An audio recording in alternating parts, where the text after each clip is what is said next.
Hello, this is Crystal Racing with the race report for the 2021 Bahrain Grand Prix, the opening race of the season. Of course, Australia has been postponed and it will be taking place in November instead due to, of course, the pandemic. Lewis Hamilton is your winner after what was a stunning race. A a race long battle that we have been waiting for so long between him and Max Verstappen. My goodness me, I hope this whole season is like this. But of course, as you all know, there was a lot of controversy in terms of course, track limits. Um, Matt Lewis Hamilton was guilty of going wide at turn 4 whilst of cut throughout the race. Was of course, I think he went wide at turn 10 a few times, but as it was though, when it really counted, it was Max Verstappen who went around the outside, went past Hamilton by cutting off, going wide at turn 4, breaching track limits, having to cede position. Well, he could have waited until the main straight, but of course, Max Verstappen, with his lack of experience, gave Lewis the position just before the main straight, putting him at a disadvantage. And Lewis Hamilton capitalised. And of course, it has to be said, the Red Bull strategy didn't really work out, to be honest.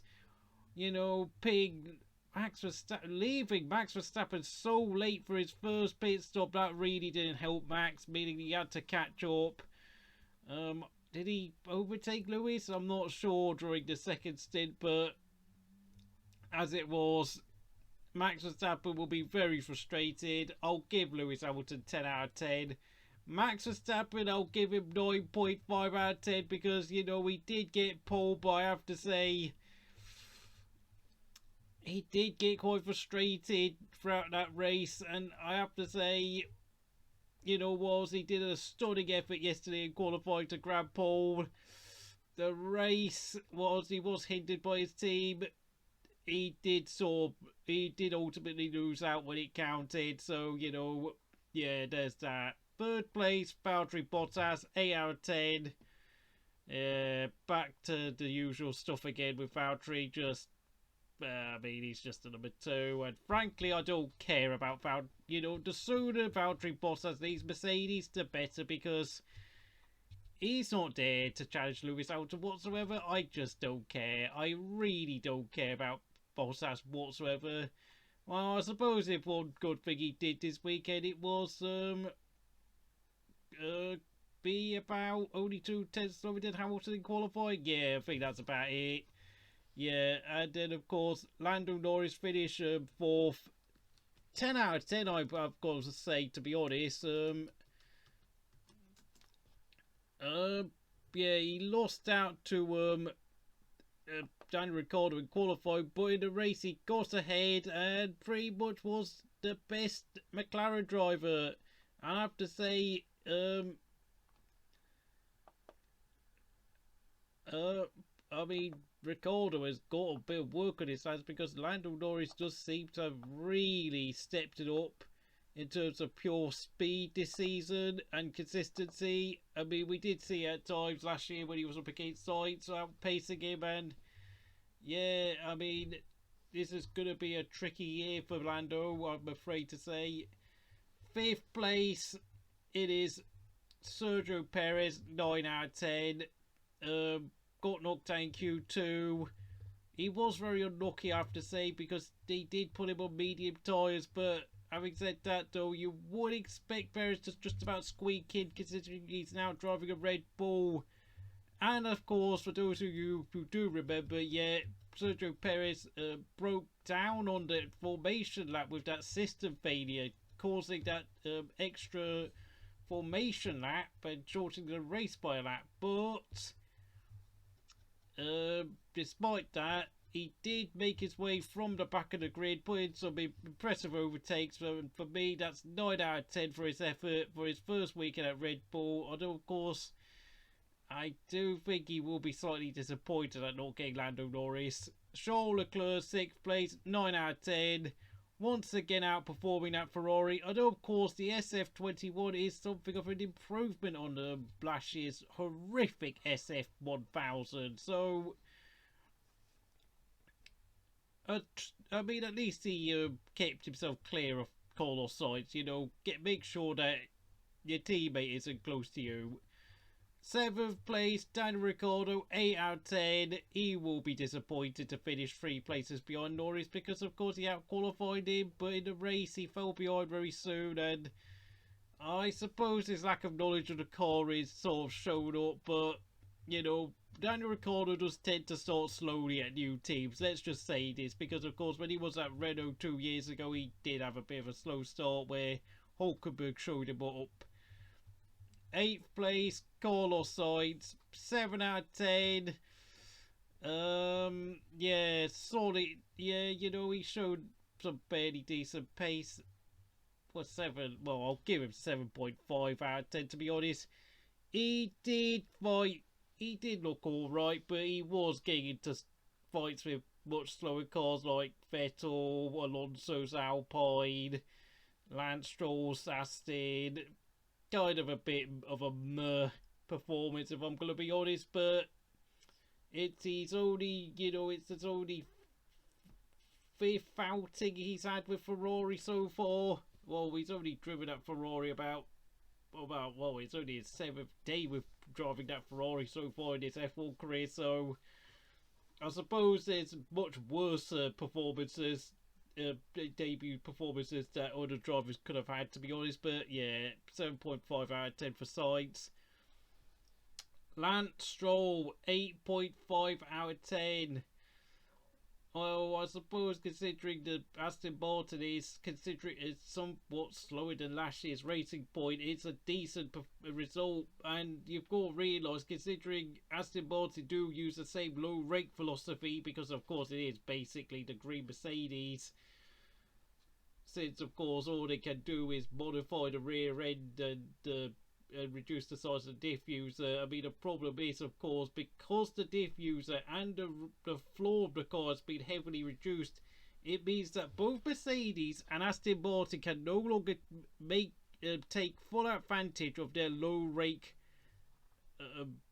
car design, where of course the car is much lower to the floor compared to, of course, the other teams who use high rake, meaning that other teams have more air coming through on their diffusers, meaning that the reduction in diffuser size is not so much of a problem for other teams, whereas of course Mercedes and Aston Martin have suffered quite a lot, to be honest. But having said that though, Lance Stroll did do a very good job this weekend, getting into Q3, running ahead of Vettel for most of the race.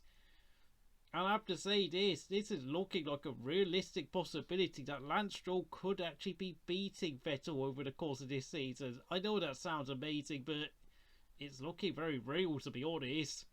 And then in 10th place is, of course, rookie Yuki Tsunoda. Congratulations on scoring a point in your Grand Prix debut. I'll give you 9 out of 10 because, yeah, qualifying was a bit average, and you were a bit tentative throughout the race. But when you waited for other cars to fall down the pack, you bided your time. You made some very smart moves. You didn't crash into Kimi when Kimi was a bit aggressive with his defending, I have to say. But you kept a cool head. You didn't do anything stupid, and for me that's got to be 9 out of 10 because, of course, this is only Yuki Tsunoda's 3rd year of racing in Europe, for those of you wondering. But I will say, though, AlphaTauri will be very disappointed to come away with this weekend with just a single point. And I'll get on to Tsunoda's teammate, who I have some very very strong words for, to be honest, with his performance today. 11th place, out of the points, Kimi Räikkönen, 8.5 out of 10. Jeez. Yeah, apparently we ran out of hard tyres. I'm not really sure what to say about that, considering Kimi was running quite high up, fighting Alonso, fighting Sainz, fighting Vettel, putting in some very, very strong defence and some good overtaking manoeuvres throughout the race, but it just wasn't meant to be. And because of the fact that Kimi was forced to go with medium tyres for the last stint, I mean, the problem was he had to save tyres, and then of course, well, I mean, unfortunately, we ran out of laps because, you know, just as the tyres came back to Kimi, the race was over. Oh, God, how annoying. Um, Giovinazzi, 8 out of 10. Once again, yet another stunning qualifying, but of course, once the red lights went out, he fell behind Kimi, and then, of course, he pitted early, drove around in 15th, 16th place, then, of course, waited for the people to get into trouble like Ocon, Vettel, and Alonso. Yeah, he got close to Kimi towards the end, but of course, then he got lapped. So yeah, there's that really. That his opportunity points when of course completely disappeared when he was shown the blue flag with Hamilton and Verstappen on his gearbox.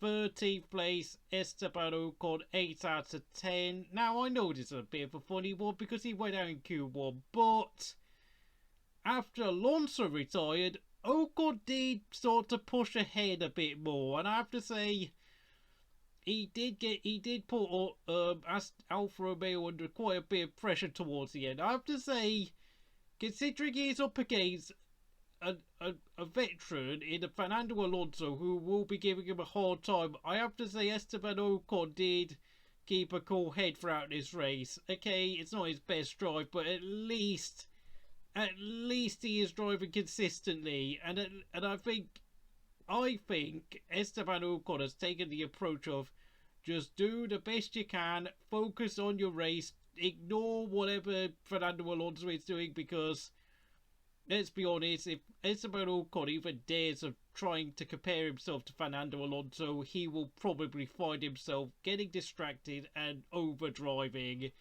Just concentrate on what you're doing, Esteban, because frankly, you don't want to be getting into mind games with Fernando Alonso. No one wants to get into mind games with him, unless, of course, you are really seriously talented, like a Hamilton, like a Verstappen. 14th place, it is George Russell, 9 out of 10. Once again, out driving that Williams. I mean, I know we've said it many times, but my goodness me, I cannot wait for the day George Russell joins Mercedes. Good grief, man. Oh my god, got into Q2 in qualifying. Drove the wheels of the car. I mean, yes, I know he spent a lot of the early part of the race a bit further down the field because he was running on the hard tyres, but towards the end, he really pushed. He caught up with the Alfa Romeos and Ocon. And if there were a few more laps, I think he could have overtaken Esteban Ocon and gone onto Giovinazzi's gearbox. Yeah, pretty scary thought, but well done, Russell. 15th place, having a very difficult baptism of fire on his Aston Martin debut. It is none other than Sebastian Vettel, who picked up 5 penalty points in one day. Yeah, apparently he picked up 3 penalty points for, well, apparently ignoring yellow flags in qualifying. And then, of course, he also picked up another 2 points in the race for that incident where he hit Ocon. Esteban Ocon late on in the race. Of course, as you did see, the incident caused Esteban Ocon to spin round, and then, of course, I know on the radio, Sebastian Vettel said, "Oh, he changed line." Well, from what I saw on the replay, Esteban Ocon stuck to the outside line. Sebastian Vettel was on the inside line, but then for some reason decided to do exactly what he did to Max Verstappen 2 years ago at the British Grand Prix, and it was him who moved line, and then he absolutely rammed into Ocon, and my god, Seb, that was just amateur. That was absolutely pathetic. I know, of course, and of course I have to take into account you have been quite heavily outpaced by Lance Stroll this weekend, and I am really worried for you, to be honest. Yeah, I know you did a few bit of, you at one point, yeah, you did run out of points. You were fighting Stroll and well, not Stroll. You were fighting Alonso and Sainz and Kimi, but you know you did do a good job to make those tyres last in the first stint of the race. But after that, you just totally lost ground and you just fell away from Lance Stroll. I mean, Lance Stroll really has had your number this weekend, and I am seriously worried for you, to be honest. Massively worried. I mean, I know I've been talking about how Sergio Perez and Esteban Ocon are basically in a 23-round boxing match against Mike Tyson and Muhammad Ali in regards to, of course, how good Max Verstappen and Fernando Alonso are, but I am scared that Sebastian Vettel could be made to look like a fool by what is basically the Formula 1 equivalent of Amir Khan. Yeah, decent boxer, but not exactly the best. And Sebastian Vettel, man, you are in dire trouble. I mean, everyone was hyping you joining Aston Martin as a potential return to form. Well, I was suspicious about you being in terminal decline or beginning to become confirmed. To be honest, that was a proper stinker of weekend. 4 out of 10. Sorry, mate. 16th place. It is, of course, none other than Mick Schumacher. 9 out of 10. A fantastic, well, not fantastic, but a fairly decent, solid start to your F1 career, where, of course, you outpaced Mazepin by 8 tenths of a second, and you also finished in front of an AlphaTauri and a Williams. I mean, it doesn't really get any better than that, to be honest, considering Haas have got the worst car, and I think giving you a 9 out of 10 under the circumstances is fairly fitting, because, you know, at least, you know, whilst you were lonely, at least you put in some decent, consistent lap times. 17th place, Pierre Gasly. It's got to be 3 out of 10. Lost your front wing after you collided with Carlos Sainz on the first lap. And after that, you showed absolutely very little pace. I think you damaged part of some bodywork on your car after that incident. And yeah, I mean, well, let's forget about this weekend. I mean, yes, you had a brilliant qualifying where you qualified 5th, only pipped just by Charles Leclerc, but you had a poor start to the race, and then you hit Carlos Sainz, and really it was game over after that. And then after that, you were just driving around as if it was a glorified test session. And when we consider how Tsunoda got into the points, yeah, you only really deserve 3 out of 10 because that was pretty poor. 18th place, Nicholas Latifi, 6 out of 10. Well, I'll say this. He out-qualified Sebastian Vettel. I suppose that's one thing, but yeah, I mean, if Williams can find a pay driver who can pay it or at least about 75% as much money as you can, and is actually talented, yeah, you are going to be sacked by the end of this year, because, to be honest, George Russell was finished 4 places ahead of you. Very worrying, to be honest. Not the worst race, but at the same time, you were just slow as usual, to be honest. It's the same story of you. And then we get on to the retirees. Fernando Alonso, 9 out of 10. Got that dog of an Alpine into Q3. Oh my goodness me. Once again, as I've said, absolute freak. My goodness me, spending 2 years out, it comes back at the age of almost 40 years old and outpaces Ocon by 6 tenths of a second. This guy is an absolute freak. I don't even know what to say, but, you know, I gave him 9 out of 10 because, of course, he ran into points early on. But, of course, with the rear brakes getting hot, he gradually fell back. And then, of course, when he retired, he was only just in front of Ocon, and to be honest, you know, having been overtaken by the Alfa Romeos, I kind of knew he was in trouble, and unfortunately, of course, he had to retire. But it was a fantastic effort on your return, so yeah. At least you're driving well. At least you are driving as well as she can, Alonso, because the car doesn't look very good, to be honest. And of course, did you think I forgot about him? Of course I didn't forget about him. Nikita Mazepin is the reject of the day, easily 1 out of 10. What a shambolic Grand Prix debut weekend. I don't think I've seen a driver spin this many times since Yuji ID did at Bahrain 15 years ago.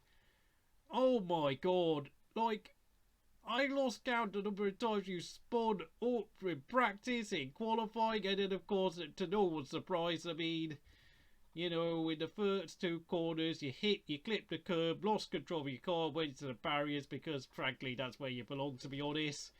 And of course, to make things matter worse, in qualifying, you completely breached gentleman's protocol by jumping out of loads of cars during Q1, ruining loads of laps, and of course, well, frankly, how on earth you didn't get any penalty points for that is ridiculous, because of course, I think we all know you're only many Russian rubles are keeping that Haas team alive, because my god, Gene Haas is running that team so badly, to be honest. And frankly, I mean, I can imagine giving Nikita Mazepin at least a dozen rejected a day awards if he carries on driving like this. And frankly, I mean, I don't think, I mean, frankly, he could well be the worst driver I've seen in F1 since Yuji ID, to be honest, because not even the likes of real Haryanto were this bad. Oh, I don't know, Will Stevens, Max Chilton, I mean, they were all better than this, because this was an appalling debut weekend, just atrocious. And yeah, if you enjoyed this video, do all the usual stuff, and it's over and out from me here at Crystal Racing.